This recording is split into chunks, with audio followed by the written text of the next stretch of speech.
Corée du Nord s'ouvre une nouvelle ère du combat aérien. À plus de 900 km/h, des chasseurs à réaction s'affrontent.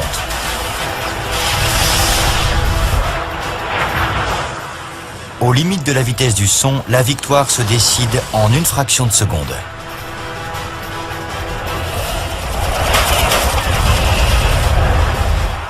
Aujourd'hui, prenez place dans le cockpit des F-86 sabres américains face au redoutable MiG-15 Fago, au cours de combats qui désigneront les tout premiers as de l'ère des chasseurs à réaction.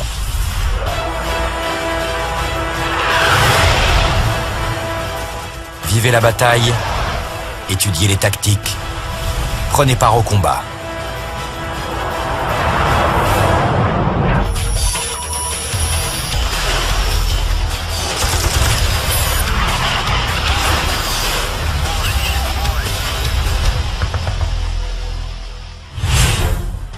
Le 20 mai 1951, une escadrille de F-86 de l'US Air Force pénètre l'espace aérien de la Corée du Nord dans la région de Sinŭiju.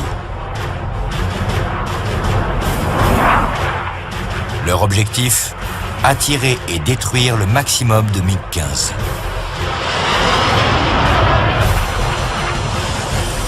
À bord des sabres, d'authentiques pionniers de l'ère transsonique.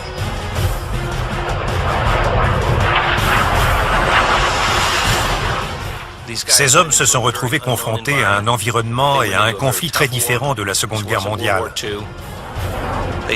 On leur a confié des appareils volant 2 fois plus vite que ceux qu'ils avaient pilotés auparavant et ils les ont tout de suite domptés. Le capitaine James Jabara est le leader d'une formation de 6 chasseurs. À 27 ans, cet ancien pilote de Mustang pendant la Seconde Guerre mondiale est l'un des plus grands pionniers du combat à réaction. Avec 4 MiG-15 abattus à son crédit, il ne lui manque plus qu'une victoire pour devenir le premier as américain de l'ère du réacteur. James Jabara était si près de la consécration. L'Air Force avait besoin d'un as et ce pilote était le meilleur candidat. Quelques minutes après être entré en territoire ennemi, une chance s'offre à lui. L'escadrille américaine est engagée par une flotte de 50 MiG-15 à la verticale du fleuve Yalu. James déclenche le largage de ses réservoirs additionnels. Mais il y a un problème. Un de ces réservoirs est resté accroché à l'aile, ce qui a provoqué un déséquilibre conséquent. Il est probable que le pilote s'est alors cogné contre la verrière et a eu beaucoup de mal à contrôler son appareil. Les attaches amarrant le bidon à l'aile ont gelé. C'est un problème courant dans l'espace aérien glacial de la Corée du Nord. La procédure exige que le pilote rentre à la base. Il a mis les 2 mains sur le manche et a repris le contrôle de son F-86. Il a alors dû prendre très rapidement une décision tactique critique. Est-ce que je peux combattre avec ce bidon accroché? Son jugement a été influencé par sa combativité et c'est elle qui a pris le dessus. James et ses ailiers virent sur la droite pour engager le combat de face. Avec une vitesse de rapprochement de 490 mètres à la seconde, il est impossible d'ajuster le tir avec précision.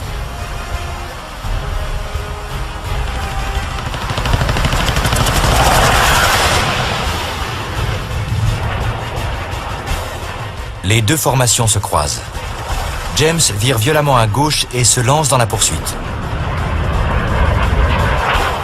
Son sabre déséquilibré réagit comme un cheval de rodéo.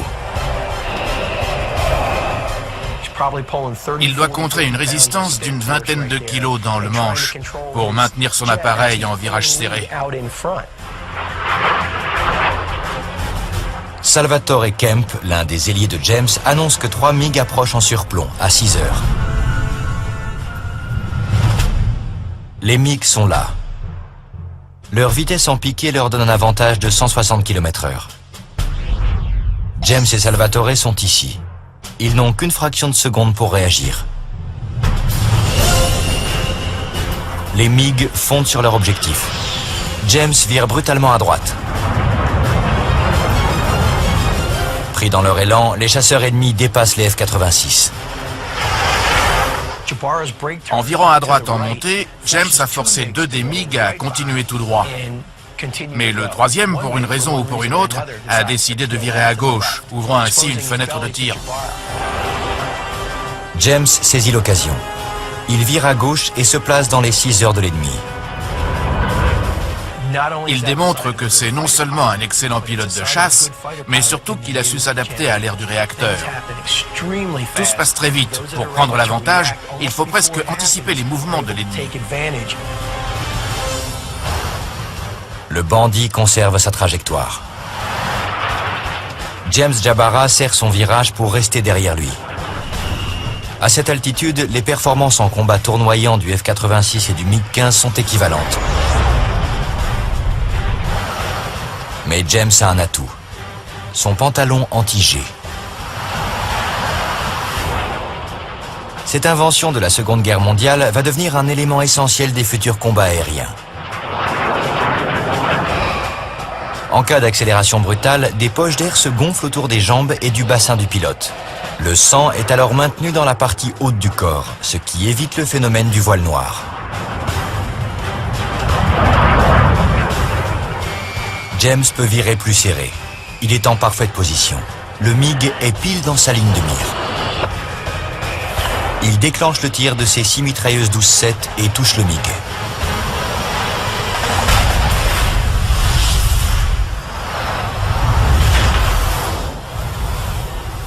Le pilote s'éjecte. Quelques secondes plus tard, l'appareil explose. Il a obtenu ce qu'il attendait tant, ce qui l'avait poussé à s'engager en Corée.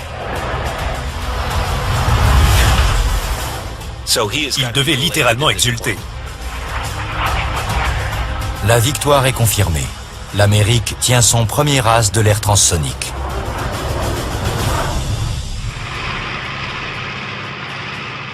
James Jabara avait fait ses premières armes à bord des chasseurs à hélice de la Seconde Guerre mondiale. Il était ensuite devenu l'un des premiers à prendre en main un appareil à réaction, l'avenir de l'aéronautique.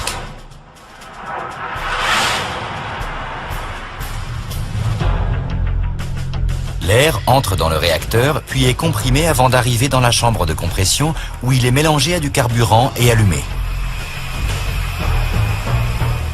C'est cet allumage des gaz, combiné à leur décompression, qui entraîne en réaction une forte poussée vers l'avant.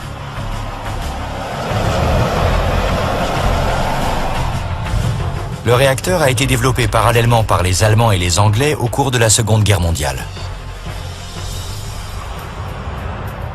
Dans les tout derniers mois du conflit, les nazis ont envoyé au combat leur Messerschmitt Me-262, un biréacteur volant près de 170 km/h plus vite qu'un P-51 Mustang.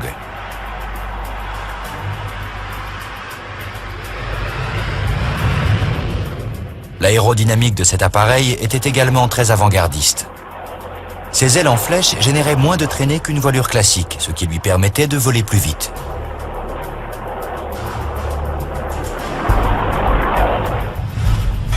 Pendant la guerre contre le Troisième Reich, les Russes et les Américains ont développé leurs propres chasseurs à réaction, le MiG-9 et le Bell P-59 Era Comet.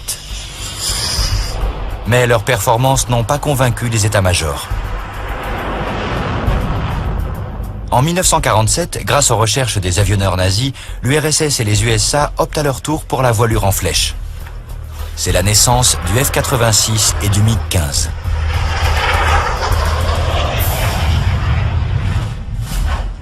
Le sabre disposait d'une excellente visibilité et d'une structure robuste parfaitement adaptée au combat aérien. Le fagot était plus léger. Sa vitesse ascensionnelle et son plafond étaient plus élevés. C'est dans les cieux de Corée du Nord qu'ils se sont affrontés pour la première fois.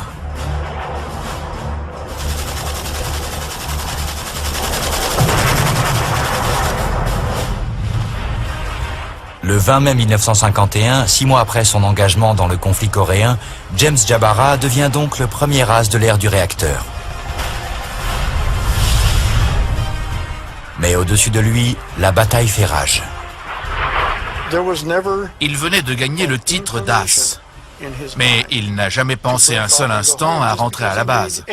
Son boulot en Corée, c'était de tuer des MiG. James parvient à emmener son F-86, toujours encombré de son réservoir externe, à 6000 mètres d'altitude. Déséquilibré, sans son ailier, il constitue une proie facile. Il est en pleine zone de combat. Il y a des fagots et des sabres partout. Il regarde vers le haut et aperçoit 6 MiG en formation. Il fait alors exactement ce qu'il doit faire. Il engage le combat. Il prend pour cible le dernier appareil de la patrouille. C'est une décision judicieuse. Abattre les chasseurs un à un en commençant par le dernier. James Jabara déclenche le tir de ses 6 mitrailleuses. Les MiG rompent la formation. L'appareil de queue monte.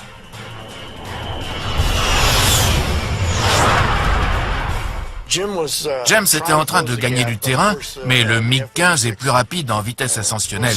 Et le F-86 avait toujours son réservoir accroché. Il s'est donc facilement fait distancer. Mais le pilote du MiG commet une erreur fatale. Il vire sur la gauche en piqué.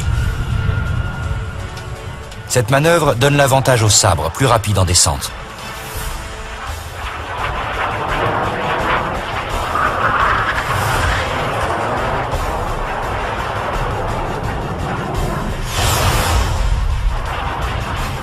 James vise et tire. Il pulvérise le moteur de l'appareil ennemi.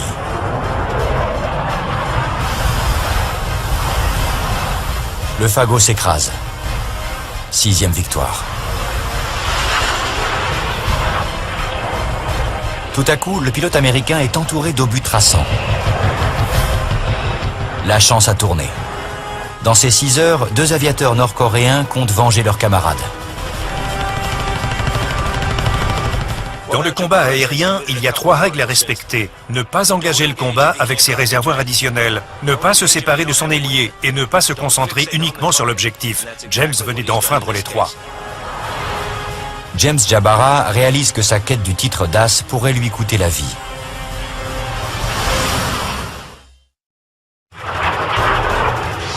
Totalisant désormais 6 victoires à son actif, il est dans la ligne de mire de 2 fagots.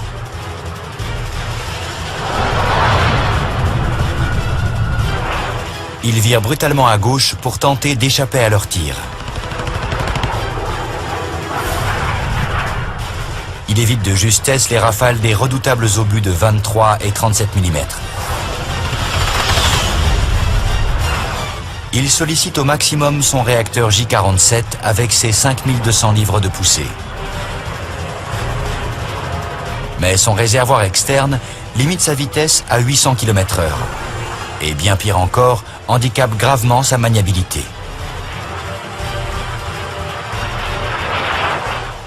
À cause de ce réservoir coincé, James était un éléphant dans un couloir.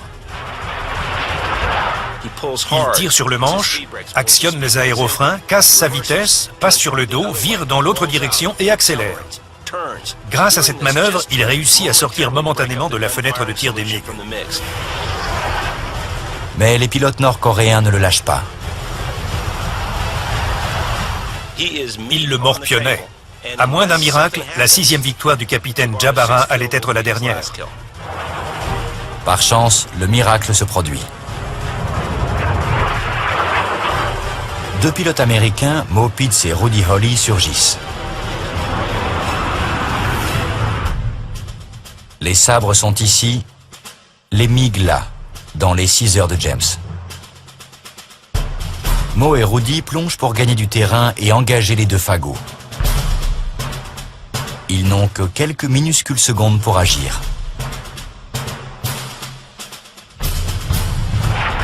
Les 2 sabres alignent les MiG. L'un d'eux s'éloigne. Mais le leader n'a pas l'intention d'abandonner. Le pilote nord-coréen est prêt à tirer, mais Rudy Holly également. Il ouvre le feu le premier. Touché, le MiG bat en retraite. L'attaque éclair des 2 aviateurs de l'Air Force a porté ses fruits. Rudy et Mo se placent en formation avec James et l'escortent jusqu'au bercail.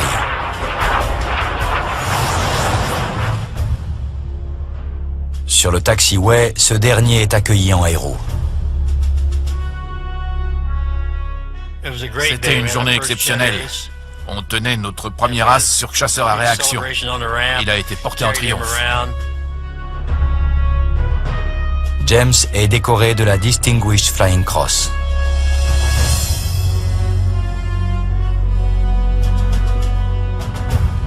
Après sa 123e mission, il rentre chez lui, acclamé par la foule. Il retournera en Corée en 1953 et accrochera 9 autres MiG à son tableau de chasse, devenant l'un des 2 triple as de ce conflit.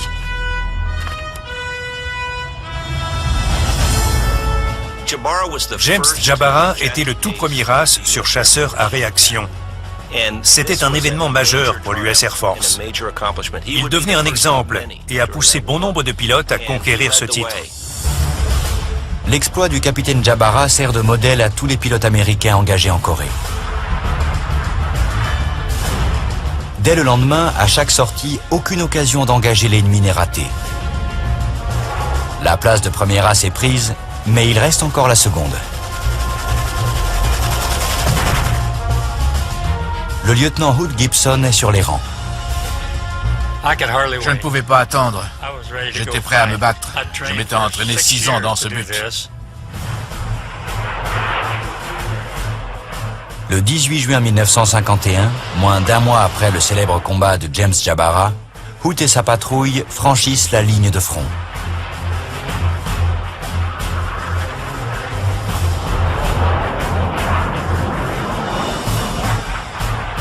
Même s'il n'a encore abattu aucun appareil ennemi, ce jeune pilote de 26 ans peut compter sur sa combativité et sa maîtrise des tactiques de combat aérien.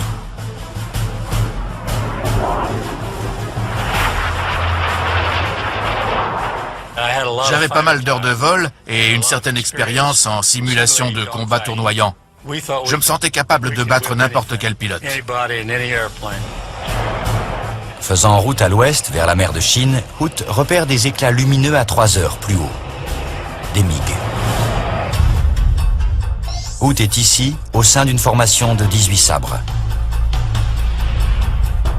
Les MiG sont là. Ils sont 50, 1000 mètres plus haut.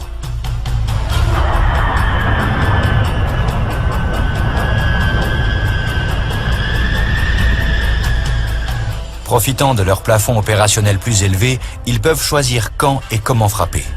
Ils sont 3 fois plus nombreux. Et soudain, ils fondent sur les F-86. Les Américains engagent le combat face à face. Hood ouvre les gaz en grand. Son sabre parcourt 228 mètres à la seconde. Quelques secondes plus tard, les rafales fusent.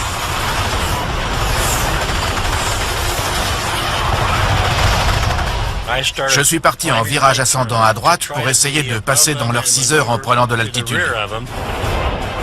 Hood et son ailier se placent derrière la formation ennemie et repèrent un chasseur isolé.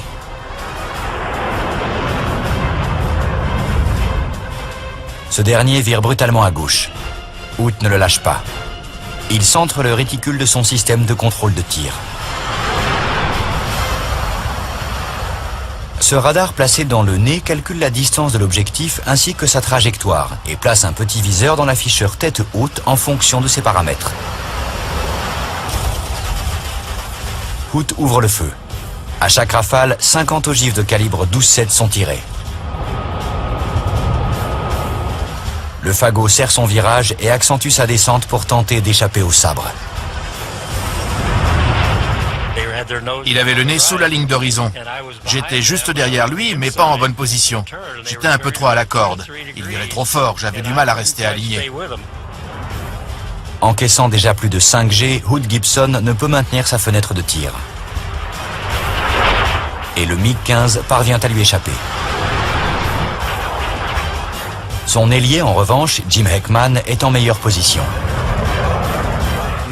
Mon ailier était mieux placé que moi. Je lui ai dit de l'engager et il l'a fait aussitôt. Jim tire plusieurs rafales dévastatrices, mais Hood doit retrouver un angle de tir. Il effectue alors une manœuvre célèbre, le tonneau barriqué. Il tire sur le manche, roule par-dessus son ailier et se replace à l'extérieur du virage. En effectuant cette manœuvre, non seulement il sort de la ligne de mire de son ailier, mais il se place lui-même en position de tir.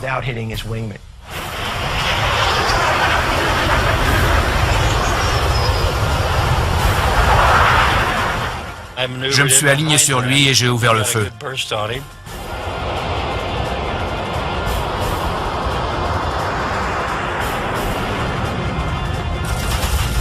Le pilote s'est éjecté.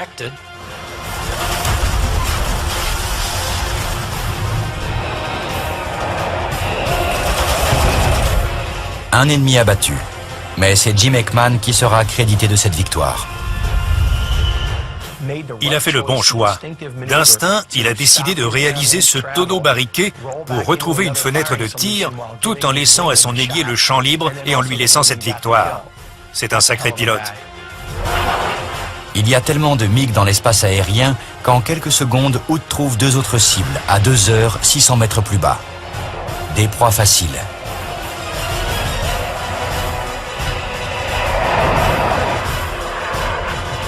Mais le réticule de son viseur s'éteint.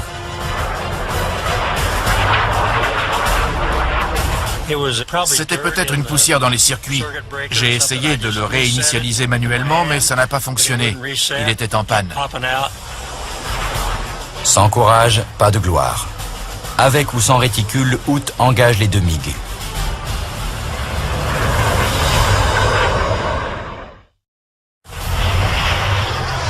Il vient de laisser une victoire à son ailier. Il doit maintenant lui aussi saisir sa chance d'abattre un chasseur ennemi. Et il a l'avantage sur 2 autres fagots.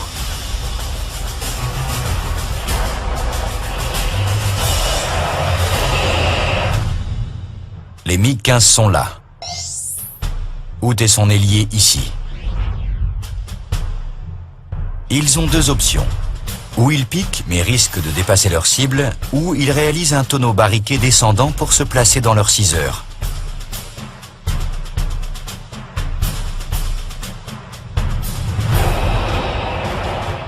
Hood tire le manche et l'incline à droite, tout en poussant du pied droit sur le palonnier.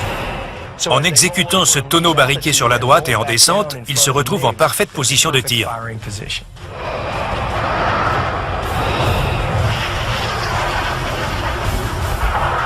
Hood est maintenant pile derrière les deux MiG.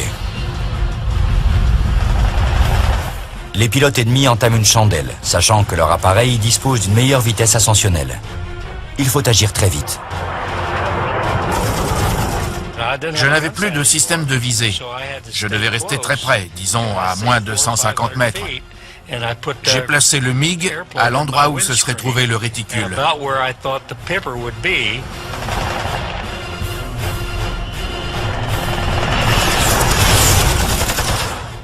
C'est un excellent pilote. Il n'a pas besoin de calculateur de tir pour ajuster sa cible. Il sait d'expérience de quelle taille le chasseur ennemi doit apparaître pour être à la distance à laquelle il voulait tirer. Hood touche le fagot de 2 rafales. Son aile droite est littéralement arrachée. Le pilote a tout juste le temps de s'éjecter. L'aviateur américain signe sa première victoire confirmée.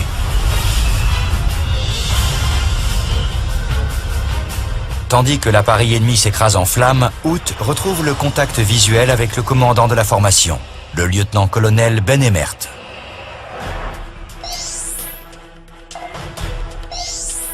Il est à 2 heures, à la poursuite d'un MiG. Mais il est lui aussi marqué par un chasseur nord-coréen. Il se focalisait sur sa cible. Je l'ai appelé pour lui dire qu'il avait un MiG dans ses 6 heures et que je m'en chargeais. Hood doit agir très vite. Il réalise un nouveau tonneau barriqué et trouve la fenêtre de tir idéale.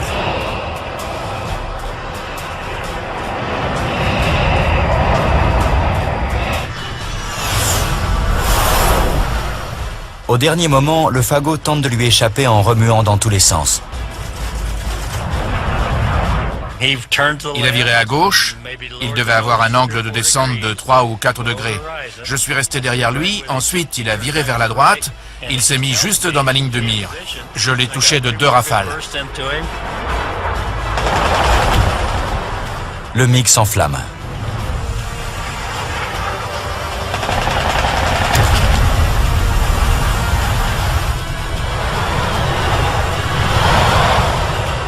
Il explose à 600 mètres du sol.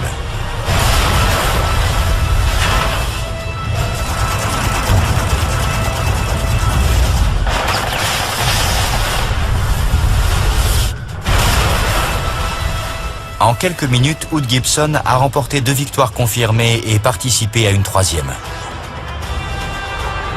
Il pourrait bien devenir le second as de la chasse à réaction. Il abat son 3e appareil ennemi le 11 juillet, 3 semaines plus tard. Le 4e, le 2 septembre. Et le 9 septembre 1951, il réalise ainsi son rêve en gagnant le titre tant convoité.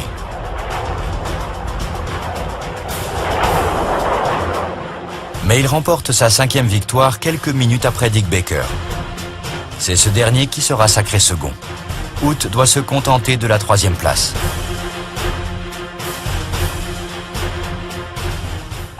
J'étais aux anges.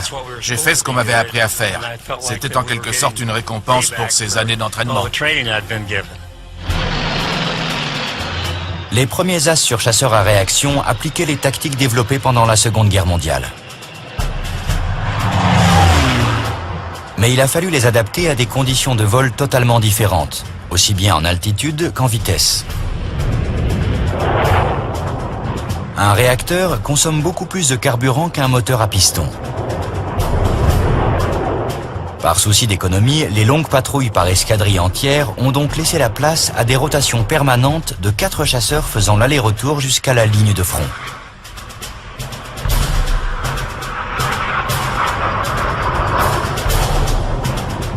Il a également fallu établir des règles de vol strictes autour de cette formation de 4 appareils. À 900 km/h, lors d'un engagement, un pilote peut facilement se retrouver hors de portée de vue de son binôme. Tout chasseur isolé constituant une proie facile, la règle est simple. Il doit immédiatement mettre cap au sud. Peu de temps avant la fin de la guerre, le capitaine Ralph Parr va précisément se retrouver seul face à l'ennemi et livrer un combat aérien héroïque.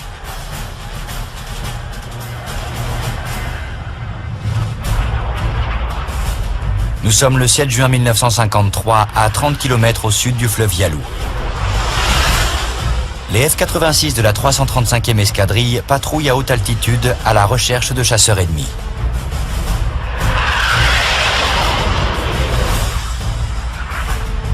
Le sous-lieutenant Al Cox est le leader. Ralph est son ailier. Il faisait un temps magnifique. En grimpant un tout petit peu plus haut, on aurait presque pu voir la tour Eiffel. La visibilité était optimale. Cette tranquillité est brutalement interrompue. Une formation de MiG surgit à 9 h en surplomb.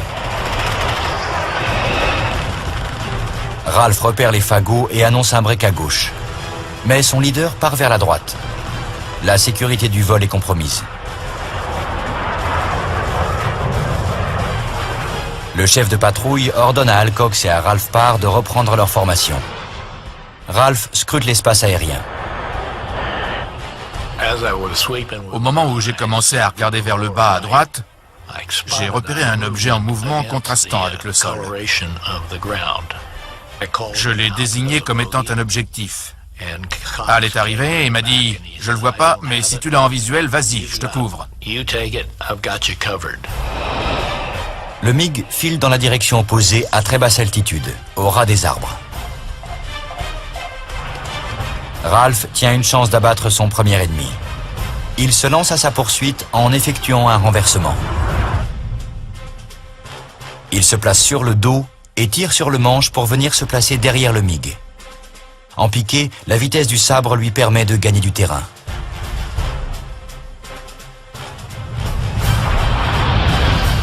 Ralph est à la verticale et pousse les gaz à fond. Sa manœuvre a été si rapide que son leader a perdu le contact visuel. Il m'a appelé par radio, il m'a dit « Où t'es passé, je te vois plus ». J'ai répondu « J'ai fait un renversement, essaie de me rejoindre ». Très vite, le F-86 franchit le mur du son. Cet appareil est conçu pour le vol transonique, mais ses surfaces de commande y sont mal adaptées. Il devient difficilement manœuvrable. Le F-86 est sorti au moment où on commençait à peine à comprendre le comportement des appareils lors du passage du mur du son et du vol supersonique. Si un pilote effectuait un piqué à cette vitesse, les gouvernes devenaient beaucoup moins réactives et il était très difficile de redresser, voire impossible. Ralph sait qu'il faut 5000 mètres à son chasseur pour revenir en palier. Or, il se trouve déjà à moins de 3000 mètres du sol. Avec un réacteur, les choses vont très vite. La vitesse augmente très rapidement et il n'y a aucun moyen de ralentir. Un chasseur à réaction ne décélère pas facilement, même en sortant les aérofreins. Ce F-86 filait vers le sol à près de 600 nœuds, plus de 1100 km/h. Il était littéralement sur le point de s'écraser.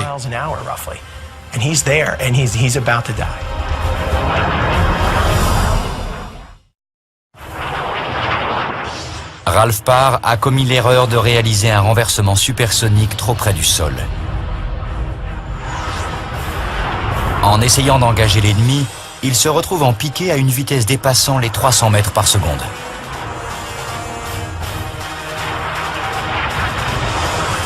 Il doit à tout prix sortir de cette situation. Il tire sur le manche de toutes ses forces. Il crie comme un haltérophile pour éviter le voile noir. Il subit une accélération de 9 fois la force de gravité. Son pantalon anti-G lui écrase les jambes et le bassin. Son corps pèse plus de 630 kilos. Je me suis dit, respire, t'es en apnée. Je ne respirais pas parce que mon pantalon anti-G avait gonflé pour éviter à mon sang de descendre dans mes jambes. Ça me coupait le souffle. L'horizon réapparaît dans le champ de vision de Ralph. Il a échappé de peu à la mort. La structure de son avion a probablement souffert, mais il vole. Le MiG est juste en face de lui, au ras des arbres. Le pilote américain gagne rapidement du terrain. Puis, il réalise où il se trouve. J'ai regardé droit devant moi et j'ai vu un premier fagot. Une seconde plus tard, j'en ai vu 2, puis 4. Un clignement d'œil après, j'en ai repéré 4 autres, puis encore 4, et ainsi de suite. Ralph est derrière une formation de 16 MiG-15. Il est seul. Il ne peut pas suivre les tactiques habituelles. Sa survie va dépendre de son habileté et de sa combativité. Il décide de s'attaquer au leader de l'une des formations de 8. J'ai choisi d'engager le leader car c'est celui qui a le plus d'expérience. J'ai préféré prendre tout de suite l'avantage. Volant 160 km/h plus vite que les MiG grâce à l'élan de son piqué, Ralph arrive très vite à moins de 900 mètres, la portée de tir de ses mitrailleuses. Il ouvre le feu. Les fagots se dispersent. Le leader vire brutalement à droite en montée. Ralph ne lui cède pas le moindre centimètre. À cette vitesse, les manœuvres serrées sont très difficiles à supporter. Vous passez d'un poids de 86 kg à 600 kg en une fraction de seconde. Lutter contre un tel facteur de charge pendant près de 30 secondes, c'est un exploit.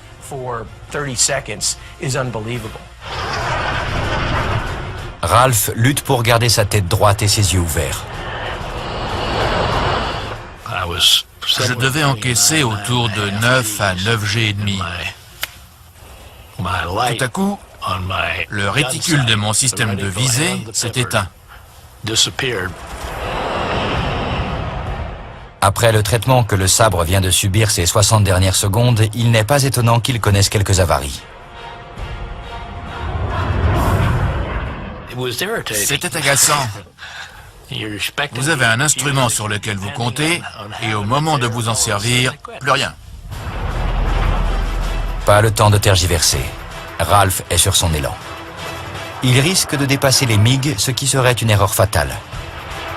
Il coupe les gaz, sort ses aérofreins et réalise un tonneau pour casser sa vitesse.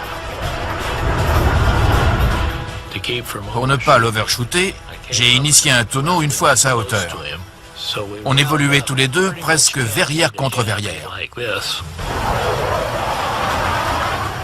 Le pilote du MiG est habile et connaît la parade. Les deux chasseurs se livrent alors à un étonnant balai aérien, tournoyant ensemble à moins de 150 mètres du sol.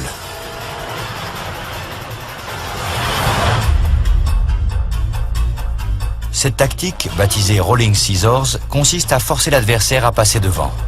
Pour cela, les deux pilotes réduisent les gaz jusqu'à atteindre la limite de la vitesse de décrochage.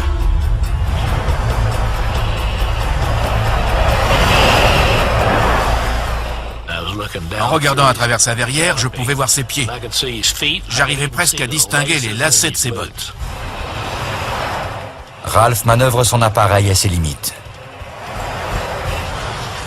Le pilote du MiG également. Le premier à commettre une erreur le paiera cher. D'ici quelques instants, le verdict va tomber. Tout à coup, le pilote du fagot donne un peu trop de gaz et se retrouve dans la ligne de mire de Ralph. Je me suis dit, t'es fini. J'ai contrebalancé mon appareil et je me suis glissé dans ses 6 heures. La seule chose que j'avais en tête à ce moment, c'était l'abattre. Ralph Parr a l'impression que son cœur va jaillir de sa poitrine. Il se glisse à quelques mètres de la queue en aileron de requin du MiG. Le sabre est trop près. Il est ballotté par le flux du réacteur, un autre danger lié à cette technologie. Ralph parvient à garder le contrôle. Il réduit sa vitesse pour laisser le MiG le distancer. Et là, j'ai ouvert le feu, je l'ai touché. Il est parti de l'autre côté, en montée, mais je ne l'ai pas lâché d'1 centimètre. Le pilote nord-coréen ne jette pas l'éponge. Il a fait un tonneau descendant, ce qui m'a totalement surpris. Je n'avais pas anticipé cette manœuvre. Le fagot enchaîne les tonneaux serrés pour changer rapidement de direction. Il essaie d'utiliser son seul avantage, le souffle de son réacteur.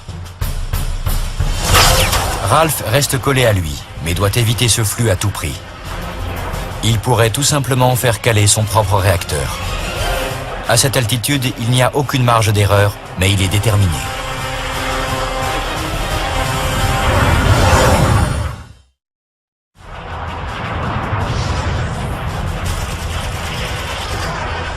Ralph Parr, à bord de son F-86, se livre à un combat d'une rare intensité. Le pilote du MiG-15 ennemi est prêt à tout pour s'échapper. Je le poursuivais et il s'est mis à initier un nouveau tonneau. Je me suis dit, cette fois, tu ne vas pas m'avoir. Ralph prend de l'altitude et exécute à son tour un tonneau. Cette manœuvre le place en position de tir hors du flux du réacteur. J'ai tiré sur le manche et j'ai attendu tranquillement qu'il revienne en palier. Il s'est retrouvé juste en face de moi et j'ai ouvert le feu à nouveau. Le MiG s'embrase comme un fétu de paille.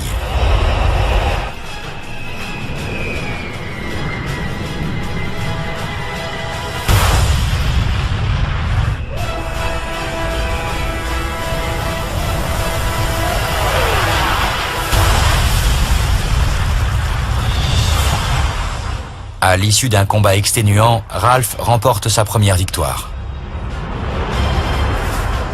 Mais il n'a pas le temps de se réjouir. D'un coup d'œil au-dessus de son épaule, il repère d'autres MiG fondant sur lui.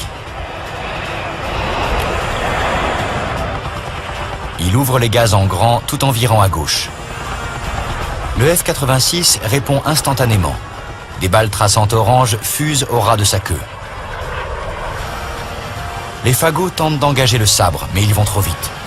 Le premier le dépasse, puis le second, suivi du troisième.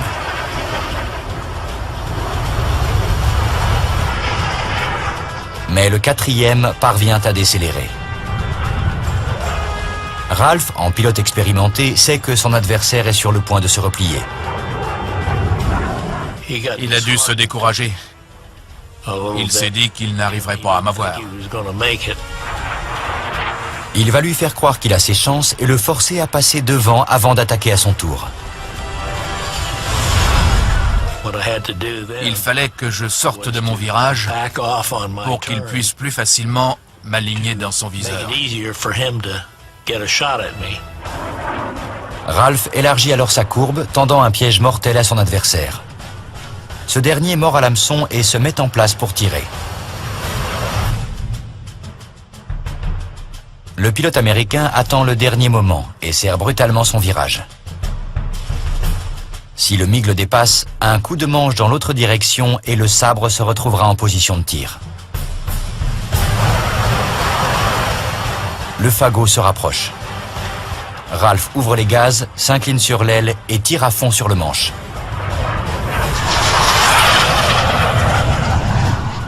Le MiG n'a pas le temps de réagir. Ralph vire dans l'autre direction et fonce sur sa cible.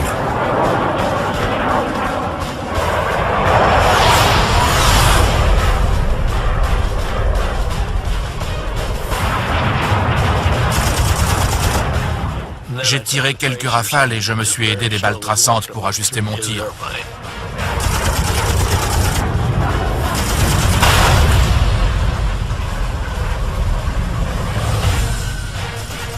Deuxième victoire pour Ralph Parr.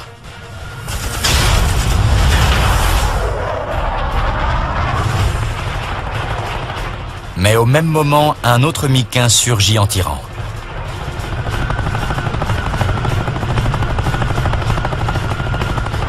Une fois encore, Ralph doit virer très serré pour le forcer à le dépasser.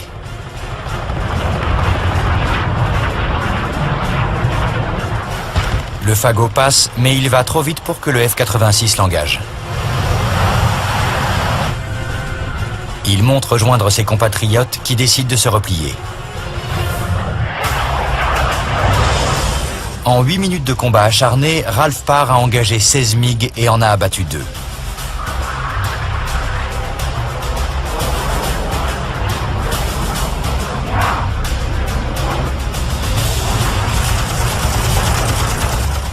Mais ce ne sera pas sa dernière rencontre avec l'ennemi au cours de ce conflit. Il remporte bientôt 8 autres victoires en un temps record, devenant ainsi le pilote le plus combatif de l'histoire de l'US Air Force.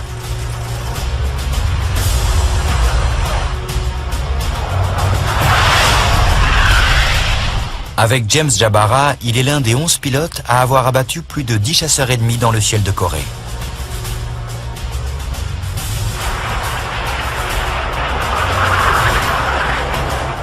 Les As de la guerre de Corée étaient de véritables pionniers. C'était un groupe de soldats valeureux qui nous ont montré la voie à suivre. Ils nous ont offert de précieuses victoires au cours de ce conflit. Ces hommes ont maîtrisé cette nouvelle ère du combat aérien. Ils se sont basés sur d'anciennes tactiques adaptées pour des vitesses vertigineuses. Lors de ces affrontements harassants, une poignée d'aviateurs ont écrit les premières pages des manuels de la chasse moderne.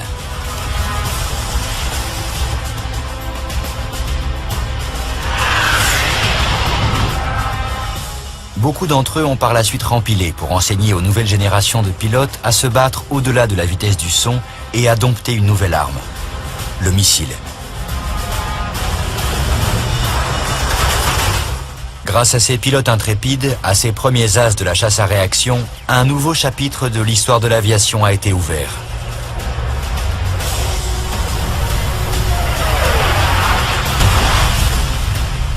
Celui d'une nouvelle ère.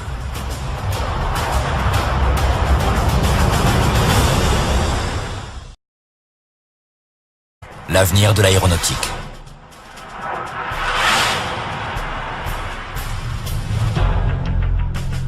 L'air entre dans le réacteur, puis est comprimé avant d'arriver dans la chambre de compression où il est mélangé à du carburant et allumé. C'est cet allumage des gaz, combiné à leur décompression, qui entraîne en réaction une forte poussée vers l'avant.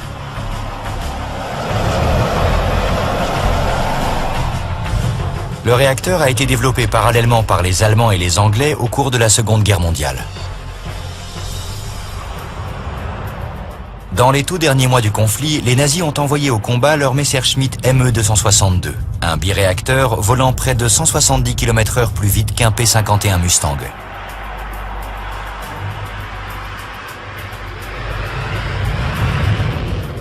L'aérodynamique de cet appareil était également très avant-gardiste.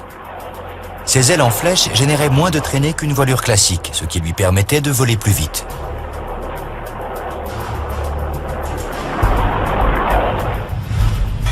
Pendant la guerre contre le Troisième Reich, les Russes et les Américains ont développé leurs propres chasseurs à réaction, le MiG-9 et le Bell P-59 Era Comet. Mais leurs performances n'ont pas convaincu les états-majors. En 1947, grâce aux recherches des avionneurs nazis, l'URSS et les USA optent à leur tour pour la voilure en flèche. C'est la naissance du F-86 et du MiG-15.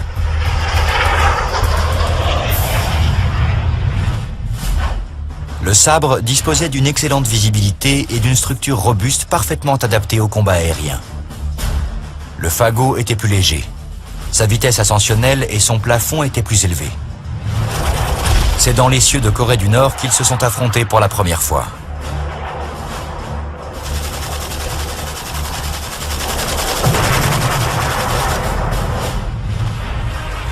Le 20 mai 1951, 6 mois après son engagement dans le conflit coréen, James Jabara devient donc le premier as de l'ère du réacteur. Mais au-dessus de lui, la bataille fait rage. Il venait de gagner le titre d'as, mais il n'a jamais pensé un seul instant à rentrer à la base. Son boulot en Corée, c'était de tuer des MiG. James parvient à emmener son F-86, toujours encombré de son réservoir externe, à 6000 mètres d'altitude. Déséquilibré, sans son ailier, il constitue une proie facile. Il est en pleine zone de combat. Il y a des fagots et des sabres partout. Il regarde vers le haut et aperçoit 6 MiG en formation. Il fait alors exactement ce qu'il doit faire. Il engage le combat. Il prend pour cible le dernier appareil de la patrouille. C'est une décision judicieuse. Abattre les chasseurs un à un en commençant par le dernier. James Jabara déclenche le tir de ses 6 mitrailleuses. Les MiG rompent la formation. L'appareil de queue monte.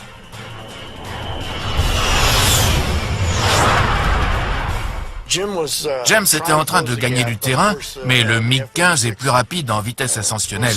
Et le F-86 avait toujours son réservoir accroché. Il s'est donc facilement fait distancer. Mais le pilote du MiG commet une erreur fatale.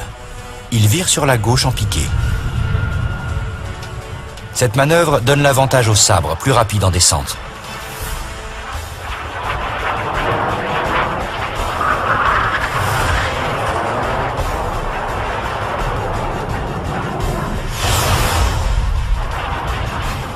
James vise et tire.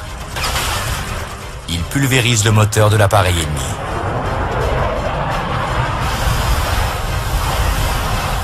Le fagot s'écrase. 6e victoire. Tout à coup, le pilote américain est entouré d'obus traçants. La chance a tourné. Dans ces 6 heures, 2 aviateurs nord-coréens comptent venger leurs camarades. Dans le combat aérien, il y a 3 règles à respecter. Ne pas engager le combat avec ses réservoirs additionnels, ne pas se séparer de son ailier et ne pas se concentrer uniquement sur l'objectif. James venait d'enfreindre les 3. James Jabara réalise que sa quête du titre d'as pourrait lui coûter la vie.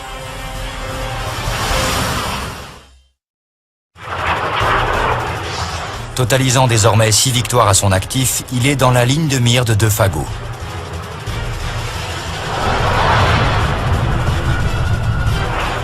Ils virent brutalement à gauche pour tenter d'échapper à leur tir.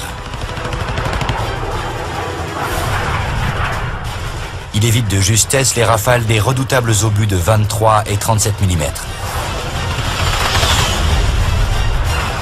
Il sollicite au maximum son réacteur J-47 avec ses 5200 livres de poussée. Mais son réservoir externe limite sa vitesse à 800 km/h. Et bien pire encore, handicape gravement sa maniabilité.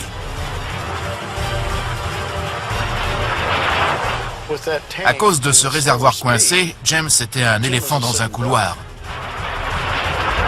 Il tire sur le manche, actionne les aérofreins, casse sa vitesse, passe sur le dos, vire dans l'autre direction et accélère.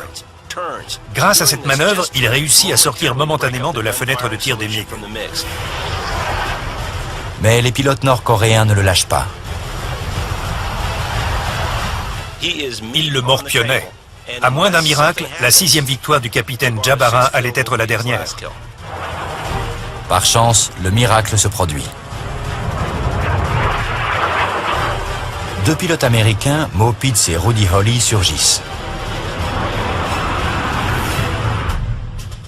Les sabres sont ici, les MiG là, dans les 6 heures de James. Mo et Rudy plongent pour gagner du terrain et engager les deux fagots. Ils n'ont que quelques minuscules secondes pour agir.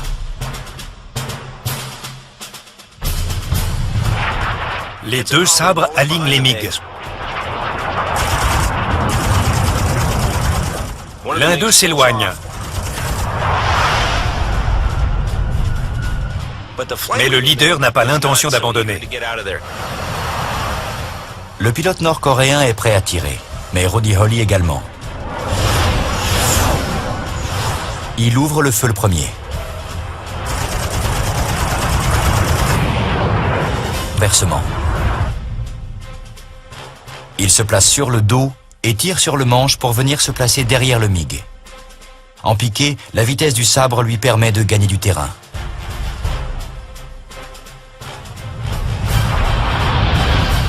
Ralph est à la verticale et pousse les gaz à fond. Sa manœuvre a été si rapide que son leader a perdu le contact visuel.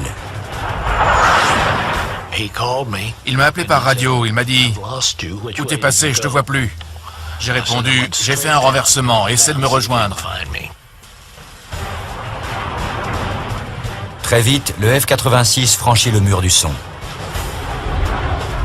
Cet appareil est conçu pour le vol transonique, mais ses surfaces de commande y sont mal adaptées. Il devient difficilement manœuvrable. Le F-86 est sorti au moment où on commençait à peine à comprendre le comportement des appareils lors du passage du mur du son et du vol supersonique. Si un pilote effectuait un piqué à cette vitesse, les gouvernes devenaient beaucoup moins réactives et il était très difficile de redresser, voire impossible. Ralph sait qu'il faut 5000 mètres à son chasseur pour revenir en palier. Or, il se trouve déjà à moins de 3000 mètres du sol. Avec un réacteur, les choses vont très vite. La vitesse augmente très rapidement et il n'y a aucun moyen de ralentir. Un chasseur à réaction ne décélère pas facilement, même en sortant les aérofreins. Ce F-86 filait vers le sol à près de 600 nœuds, plus de 1100 km/h. Il était littéralement sur le point de s'écraser.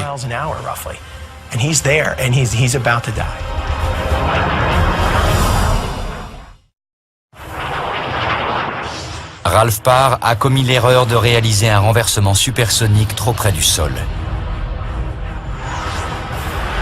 En essayant d'engager l'ennemi, il se retrouve en piqué à une vitesse dépassant les 300 mètres par seconde.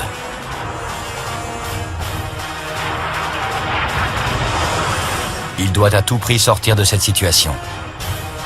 Il tire sur le manche de toutes ses forces.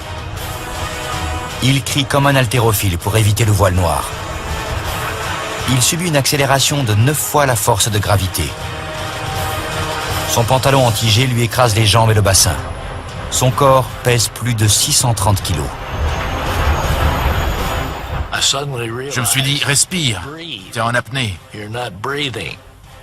Je ne respirais pas parce que mon pantalon anti-jet avait gonflé pour éviter à mon sang de descendre dans mes jambes. Ça me coupait le souffle. L'horizon réapparaît dans le champ de vision de Ralph. Il a échappé de peu à la mort.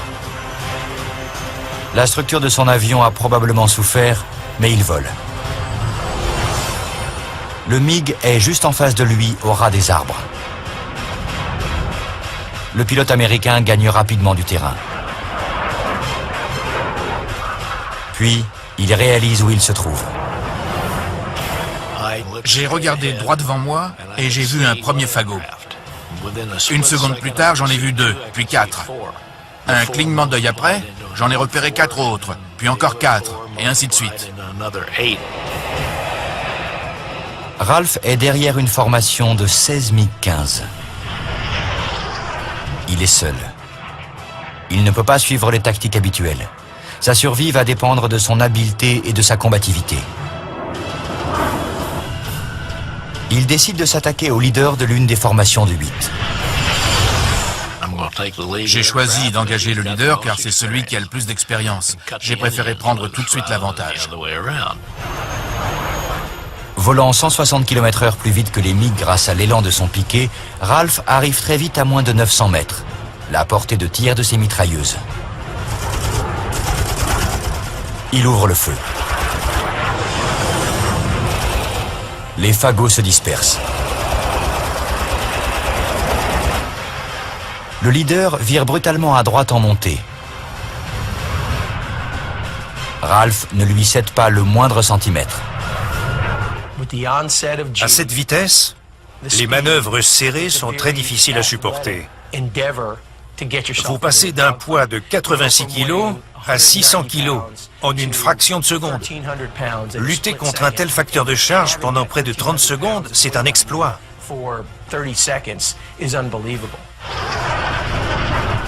Ralph lutte pour garder sa tête droite et ses yeux ouverts.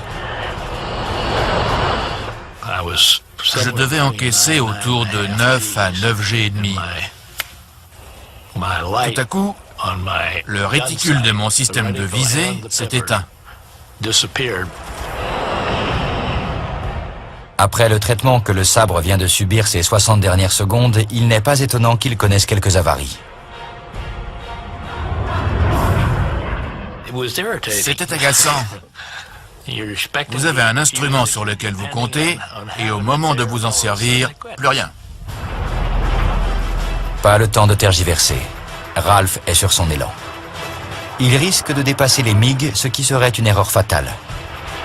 Il coupe les gaz, sort ses aérofreins et réalise un tonneau pour casser sa vitesse. Pour ne pas l'overshooter, j'ai initié un tonneau une fois à sa hauteur. On évoluait tous les deux presque verrière contre verrière. Le pilote du MiG est habile et connaît la parade. Les deux chasseurs se livrent alors à un étonnant balai aérien, tournoyant ensemble à moins de 150 mètres du sol.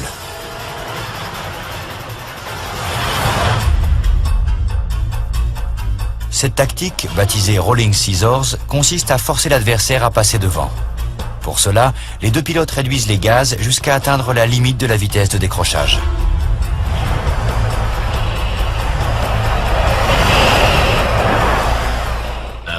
En regardant à travers sa verrière, je pouvais voir ses pieds. J'arrivais presque à distinguer les lacets de ses bottes. Ralph manœuvre son appareil à ses limites. Le pilote du MiG également. Le premier à commettre une erreur le paiera cher. D'ici quelques instants, le verdict va tomber. Tout à coup, le pilote du fagot donne un peu trop de gaz et se retrouve dans la ligne de mire de Ralph. Je me suis dit, t'es fini. J'ai contrebalancé mon appareil. La Corée du Nord s'ouvre une nouvelle ère du combat aérien. À plus de 900 km/h, des chasseurs à réaction s'affrontent.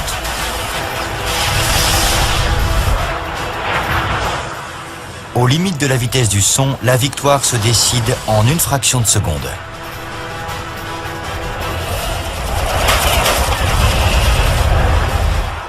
Aujourd'hui, prenez place dans le cockpit des F-86 sabres américains face aux redoutables MiG-15 Fago, au cours de combats qui désigneront les tout premiers as de l'ère des chasseurs à réaction.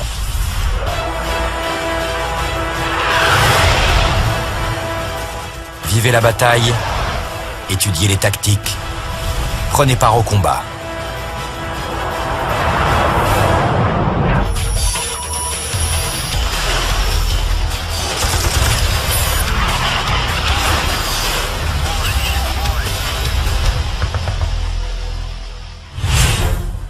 Le 20 mai 1951, une escadrille de F-86 de l'US Air Force pénètre l'espace aérien de la Corée du Nord dans la région de Sinŭiju. Leur objectif, attirer et détruire le maximum de MiG-15.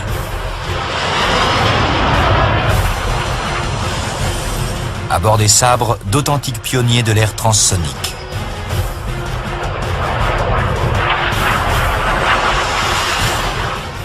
Ces hommes se sont retrouvés confrontés à un environnement et à un conflit très différent de la Seconde Guerre mondiale.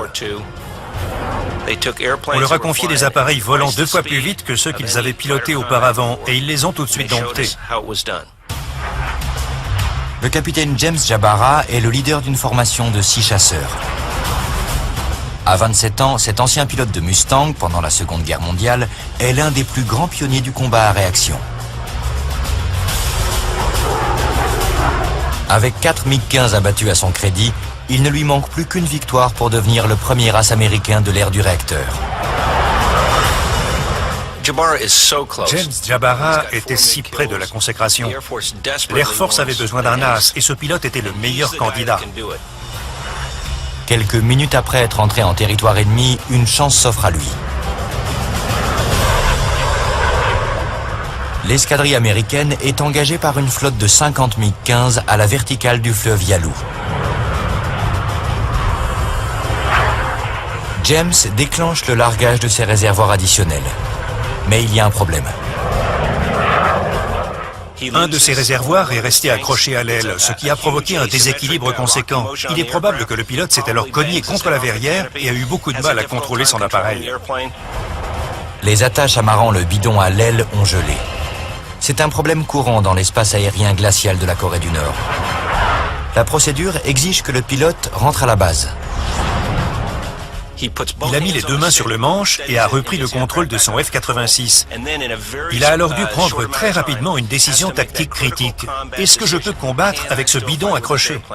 Son jugement a été influencé par sa combativité et c'est elle qui a pris le dessus.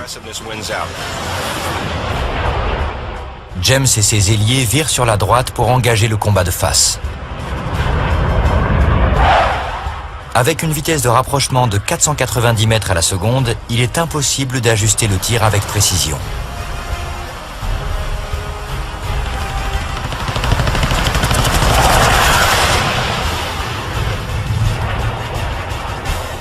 Les deux formations se croisent.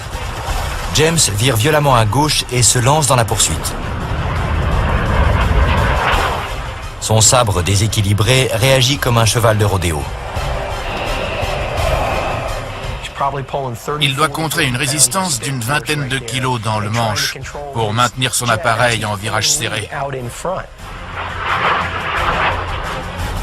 Salvatore Kemp, l'un des ailiers de James, annonce que 3 MiG approchent en surplomb à 6 heures. Les MiG sont là. Leur vitesse en piqué leur donne un avantage de 160 km/h. James et Salvatore sont ici. Ils n'ont qu'une fraction de seconde pour réagir. Les MiG fondent sur leur objectif. James vire brutalement à droite. Pris dans leur élan, les chasseurs ennemis dépassent les F-86. En virant à droite en montée, James a forcé 2 des MiG à continuer tout droit. Mais le troisième, pour une raison ou pour une autre, a décidé de virer à gauche, ouvrant ainsi une fenêtre de tir. James saisit l'occasion. Il vire à gauche et se place dans les 6 heures de l'ennemi. Il démontre que c'est non seulement un excellent pilote de chasse, mais surtout qu'il a su s'adapter à l'ère du réacteur. Tout se passe très vite. Pour prendre l'avantage, il faut presque anticiper les mouvements de l'ennemi. Le bandit conserve sa trajectoire. James Jabara serre son virage pour rester derrière lui. À cette altitude, les performances en combat tournoyant du F-86 et du MiG-15 sont équivalentes. Mais James a un atout.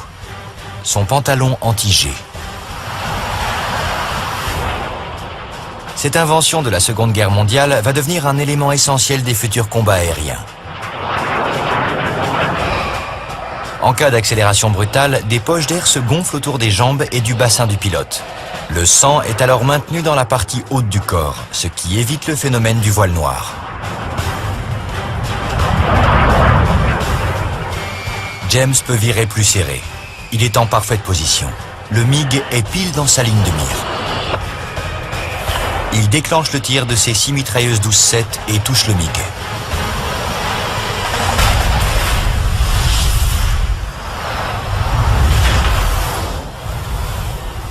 Le pilote s'éjecte. Quelques secondes plus tard, l'appareil explose. Il a obtenu ce qu'il attendait tant, ce qui l'avait poussé à s'engager en Corée. Il devait littéralement exulter. La victoire est confirmée. L'Amérique tient son premier as de l'ère transsonique.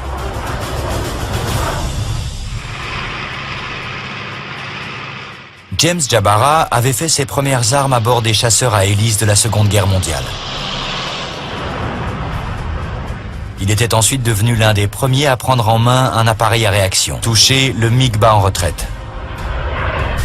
L'attaque éclair des 2 aviateurs de l'Air Force a porté ses fruits. Rudy et Mo se placent en formation avec James et l'escortent jusqu'au bercail.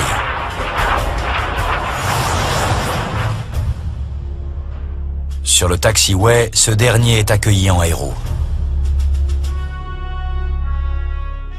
C'était une journée exceptionnelle. On tenait notre premier as sur chasseur à réaction. Il a été porté en triomphe. James est décoré de la Distinguished Flying Cross.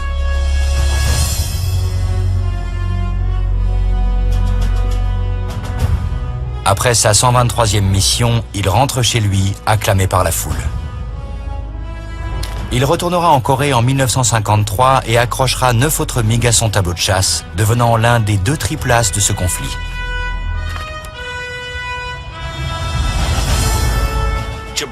James Jabara était le tout premier as sur chasseur à réaction. C'était un événement majeur pour l'US Air Force. Il devenait un exemple et a poussé bon nombre de pilotes à conquérir ce titre.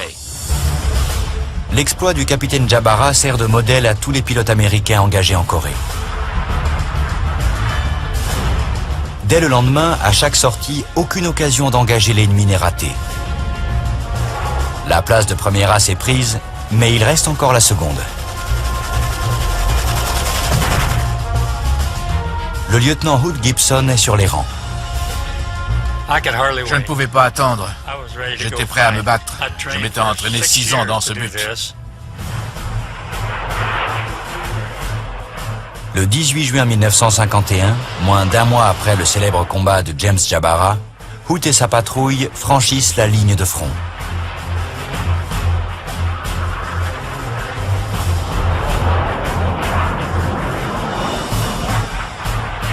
Même s'il n'a encore abattu aucun appareil ennemi, ce jeune pilote de 26 ans peut compter sur sa combativité et sa maîtrise des tactiques de combat aérien.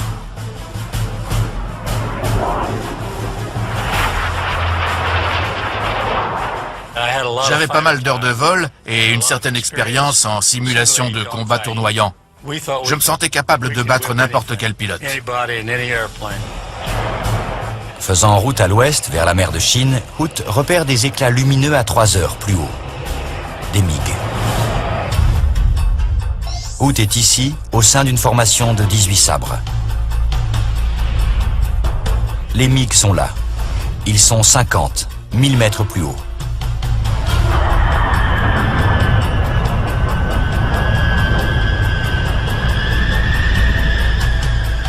Profitant de leur plafond opérationnel plus élevé, ils peuvent choisir quand et comment frapper. Ils sont 3 fois plus nombreux. Et soudain, ils fondent sur les F-86.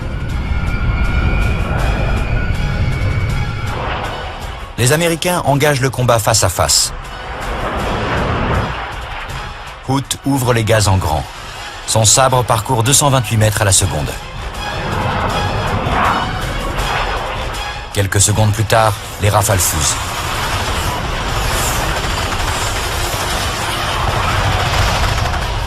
Je suis parti en virage ascendant à droite pour essayer de passer dans leurs 6 heures en prenant de l'altitude. Hood et son ailier se placent derrière la formation ennemie et repèrent un chasseur isolé.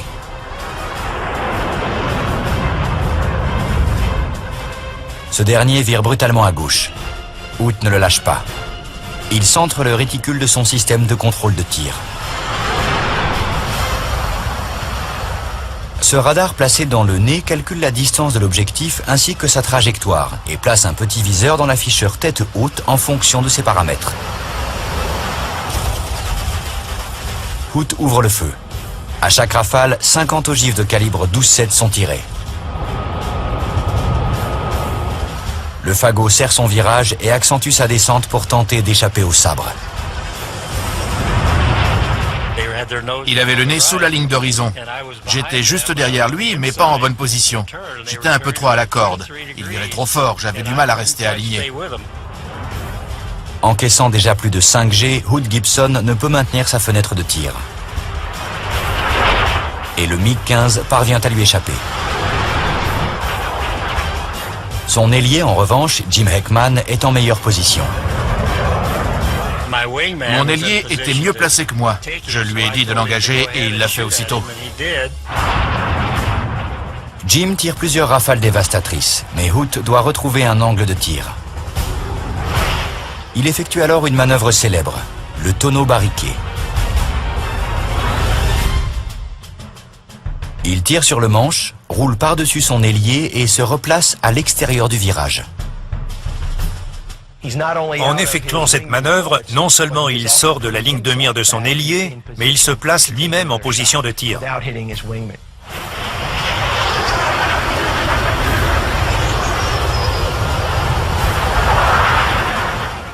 Je me suis aligné sur lui et j'ai ouvert le feu.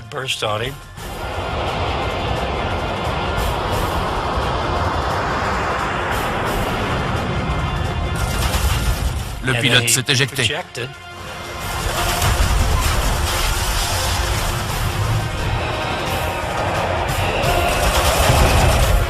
Un ennemi abattu. Mais c'est Jim Heckman qui sera crédité de cette victoire. Il a fait le bon choix. D'instinct, il a décidé de réaliser ce tonneau barriqué pour retrouver une fenêtre de tir tout en laissant à son ailier le champ libre et en lui laissant cette victoire. C'est un sacré pilote. Il y a tellement de MiG dans l'espace aérien qu'en quelques secondes, Hood trouve 2 autres cibles à 2 heures, 600 mètres plus bas. Des proies faciles.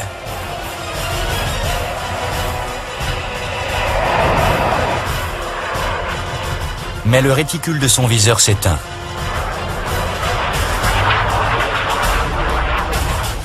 C'était peut-être une poussière dans les circuits. J'ai essayé de le réinitialiser manuellement, mais ça n'a pas fonctionné. Il était en panne. Sans courage, pas de gloire. Avec ou sans réticule, Hood engage les 2 MiG.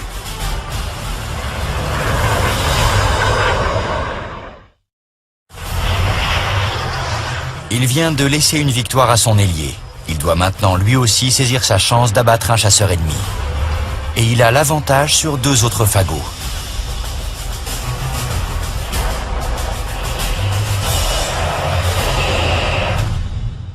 Les MiG-15 sont là.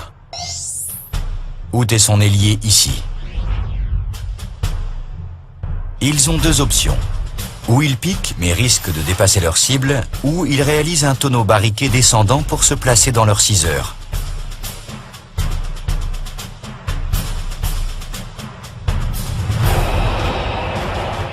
Hood tire le manche et l'incline à droite, tout en poussant du pied droit sur le palonnier. En exécutant ce tonneau barriqué sur la droite et en descente, il se retrouve en parfaite position de tir.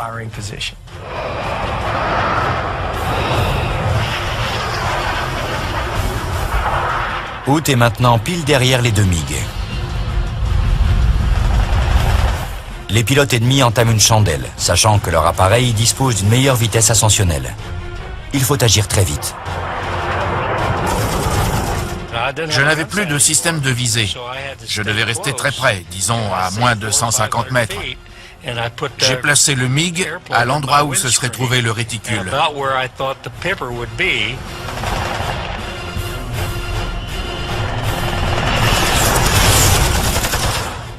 C'est un excellent pilote. Il n'a pas besoin de calculateur de tir pour ajuster sa cible. Il sait d'expérience de quelle taille le chasseur ennemi doit apparaître pour être à la distance à laquelle il voulait tirer. Hood touche le fagot de 2 rafales. Son aile droite est littéralement arrachée. Le pilote a tout juste le temps de s'éjecter. L'aviateur américain signe sa première victoire confirmée.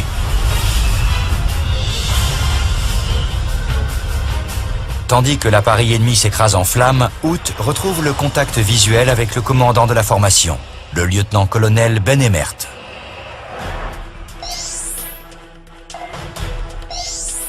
Il est à 2 heures, à la poursuite d'un MiG. Mais il est lui aussi marqué par un chasseur nord-coréen. Il se focalisait sur sa cible. Je l'ai appelé pour lui dire qu'il avait un MiG dans ses 6 heures et que je m'en chargeais. Hood doit agir très vite. Il réalise un nouveau tonneau barriqué et trouve la fenêtre de tir idéale.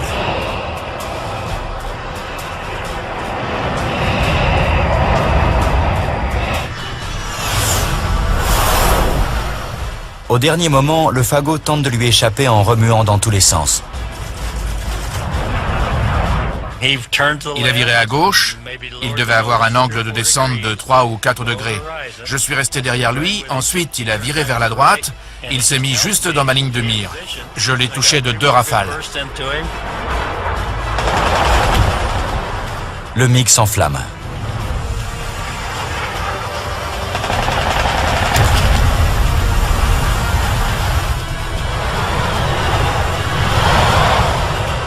Il explose à 600 mètres du sol.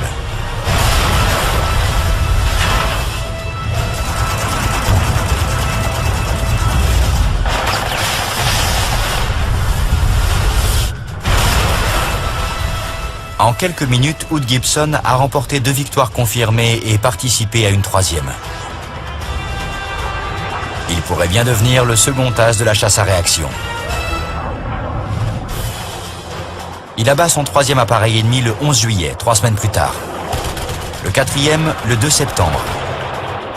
Et le 9 septembre 1951, il réalise ainsi son rêve en gagnant le titre tant convoité.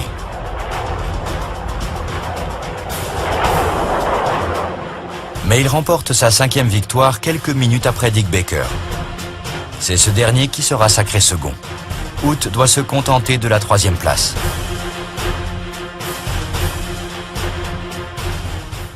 J'étais aux anges. J'ai fait ce qu'on m'avait appris à faire. C'était en quelque sorte une récompense pour ces années d'entraînement. Les premiers as surchasseurs à réaction appliquaient les tactiques développées pendant la Seconde Guerre mondiale. Mais il a fallu les adapter à des conditions de vol totalement différentes, aussi bien en altitude qu'en vitesse. Un réacteur consomme beaucoup plus de carburant qu'un moteur à piston. Par souci d'économie, les longues patrouilles par escadrille entière ont donc laissé la place à des rotations permanentes de 4 chasseurs faisant l'aller-retour jusqu'à la ligne de front.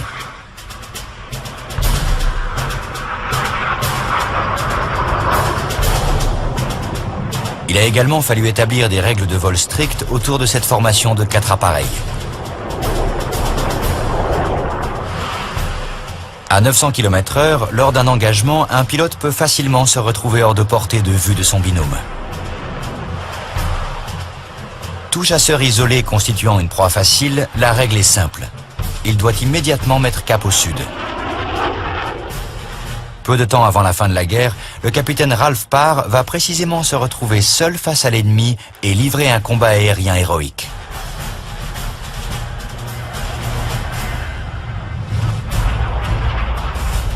Nous sommes le 7 juin 1953, à 30 km au sud du fleuve Yalu. Les F-86 de la 335e escadrille patrouillent à haute altitude à la recherche de chasseurs ennemis.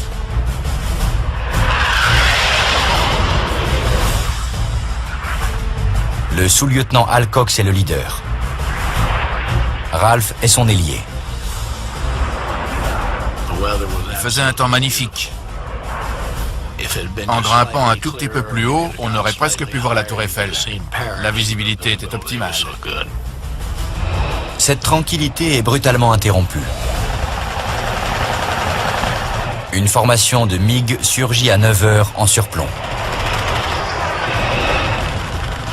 Ralph repère les fagots et annonce un break à gauche. Mais son leader part vers la droite. La sécurité du vol est compromise. Le chef de patrouille ordonne à Al Cox et à Ralph Parr de reprendre leur formation. Ralph scrute l'espace aérien. Au moment où j'ai commencé à regarder vers le bas à droite, j'ai repéré un objet en mouvement contrastant avec le sol. Je l'ai désigné comme étant un objectif. Al est arrivé et m'a dit « Je le vois pas, mais si tu l'as en visuel, vas-y, je te couvre. » Le MiG file dans la direction opposée à très basse altitude, au ras des arbres. Ralph tient une chance d'abattre son premier ennemi.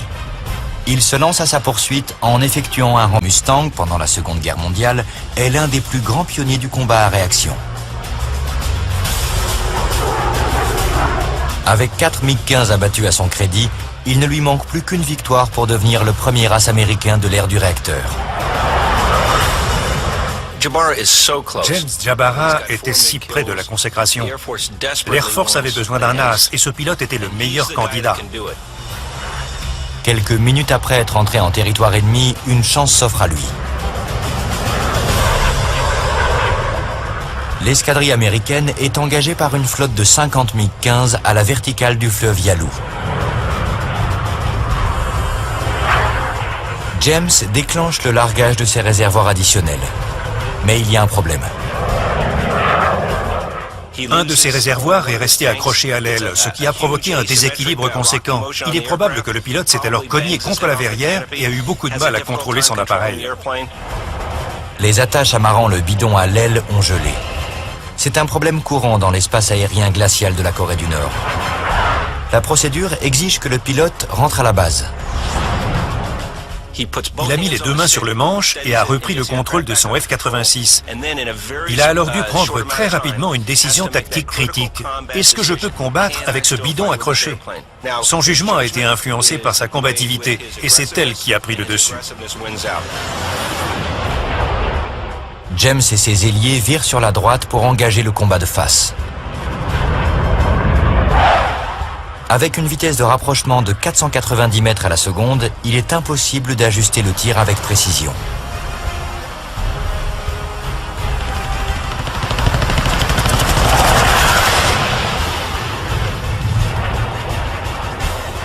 Les deux formations se croisent. Le réacteur a été développé parallèlement par les Allemands et les Anglais au cours de la Seconde Guerre mondiale. Dans les tout derniers mois du conflit, les nazis ont envoyé au combat leur Messerschmitt Me-262, un biréacteur volant près de 170 km/h plus vite qu'un P-51 Mustang.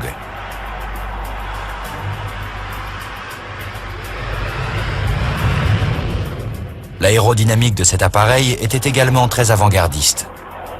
Ses ailes en flèche généraient moins de traînées qu'une voilure classique, ce qui lui permettait de voler plus vite.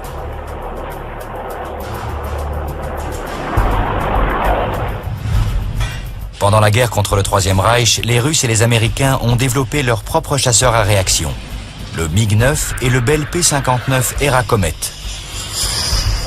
Mais leurs performances n'ont pas convaincu les états-majors. En 1947, grâce aux recherches des avionneurs nazis, l'URSS et les USA optent à leur tour pour la voilure en flèche. C'est la naissance du F-86 et du MiG-15.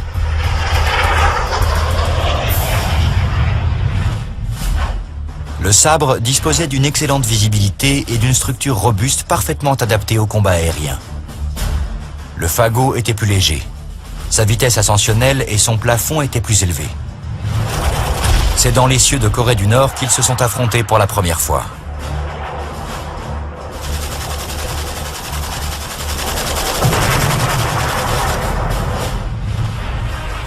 Le 20 mai 1951, 6 mois après son engagement dans le conflit coréen, James Jabara devient donc le premier as de l'ère du réacteur. Mais au-dessus de lui, la bataille fait rage. Il venait... James vire violemment à gauche et se lance dans la poursuite. Son sabre déséquilibré réagit comme un cheval de rodéo. Il doit contrer une résistance d'une vingtaine de kilos dans le manche pour maintenir son appareil en virage serré.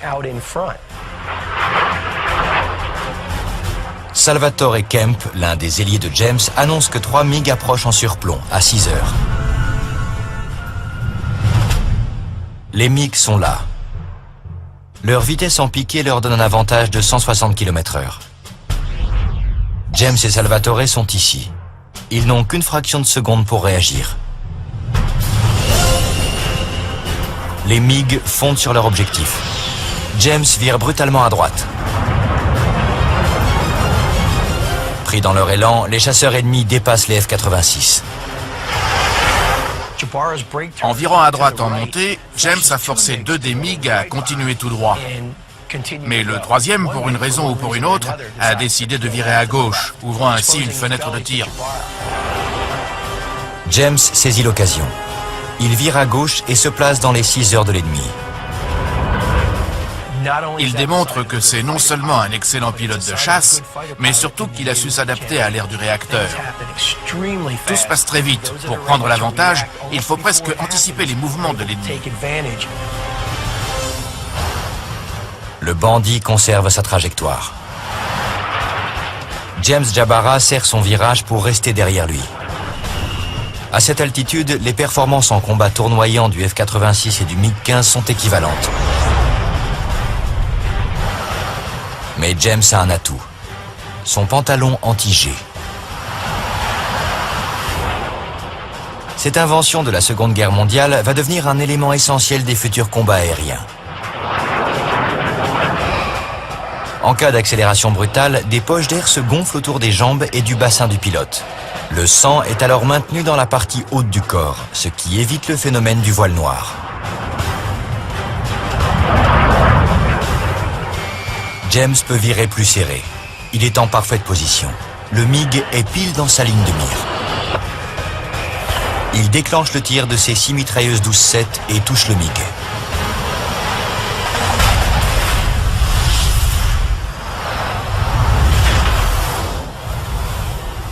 Le pilote s'éjecte. Quelques secondes plus tard, l'appareil explose. Il a obtenu ce qu'il attendait tant, ce qui l'avait poussé à s'engager en Corée. Il devait littéralement exulter. La victoire est confirmée. L'Amérique tient son premier as de l'ère transsonique.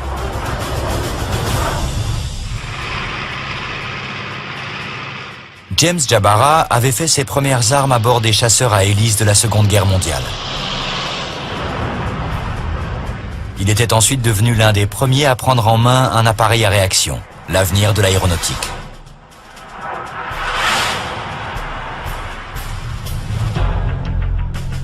L'air entre dans le réacteur, puis est comprimé avant d'arriver dans la chambre de compression où il est mélangé à du carburant et allumé. C'est cet allumage des gaz, combiné à leur décompression, qui entraîne en réaction une forte poussée vers l'avant. La Corée du Nord s'ouvre une nouvelle ère du combat aérien. À plus de 900 km/h, des chasseurs à réaction s'affrontent.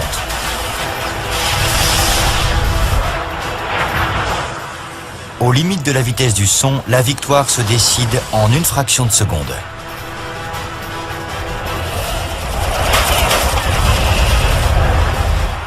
Aujourd'hui, prenez place dans le cockpit des F-86 sabres américains face aux redoutables MiG-15 Fago, au cours de combats qui désigneront les tout premiers as de l'ère des chasseurs à réaction.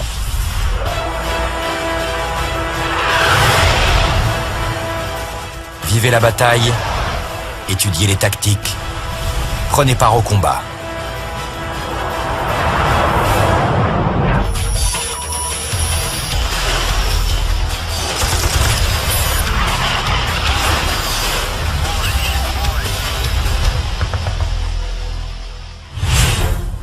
Le 20 mai 1951, une escadrille de F-86 de l'US Air Force pénètre l'espace aérien de la Corée du Nord dans la région de Sinŭiju. Leur objectif, attirer et détruire le maximum de MiG-15.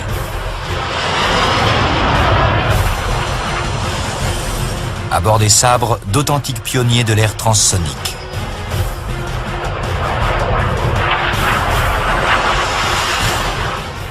Ces hommes se sont retrouvés confrontés à un environnement et à un conflit très différent de la Seconde Guerre mondiale.